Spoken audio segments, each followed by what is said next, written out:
only reason that my family of 6 is able to say that we never ate out is because of a handful of systems that we have in place that make it really realistic. Because let's be honest, how many times does dinner time roll around and you're like, I literally have nothing to cook, or you're like, I just do not have a speck of energy in me to make this happen. And so inevitably we end up resorting to eating out, whether fast food or going to a restaurant, takeout, whatever it might be. Very rarely might we might go get, some Happy Meals or something like that. But like, I'm not opposed to it. It's just we can't afford it. A family of 6, in order for us to eat out at Taco Bell, it literally costs like $70. And so a handful of systems that we've put in place. The first kind of obvious one is meal planning, but I approach this a little bit differently because I'm not an organized person. I'm a total type B ADHD mom. And so I've found that only planning 3, 4, maybe 5 days max at a time is really, really helpful. And it does mean that I have to grocery shop more often,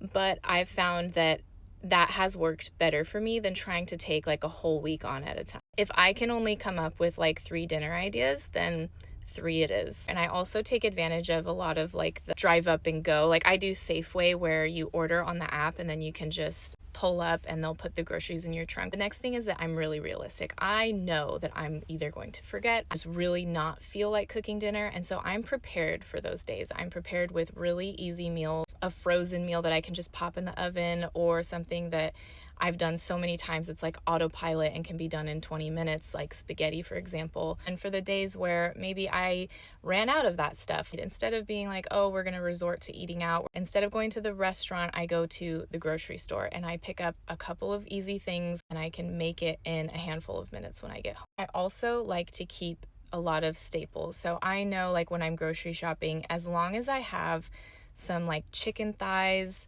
some pasta noodles, rice, potatoes, then I know that I can cook something up really quick. I think the biggest thing is that we just have not made it an option. As long as it is an option, it's always going to be the go-to. I've also found that making cooking more enjoyable for myself has helped a lot, especially with like ADHD, executive dysfunction. When I think about, oh, it's time to cook dinner, I dread this. I love listening to audiobooks while I cook. My husband actually got me these headphones for Christmas. I'm super excited about, because they're open ear headphones, so they just kind of sit over. They're not noise canceling, so I can still hear what's going on, be aware of my kids. So hopefully this gave you some ideas. I am going to make a separate video on coming up with meal ideas, so I will definitely share that with you as well. I share lots of recipes and grocery hauls and all kinds of slow living content like this, so if this is up your alley, if you want to learn more about this, I hope you stick around for more.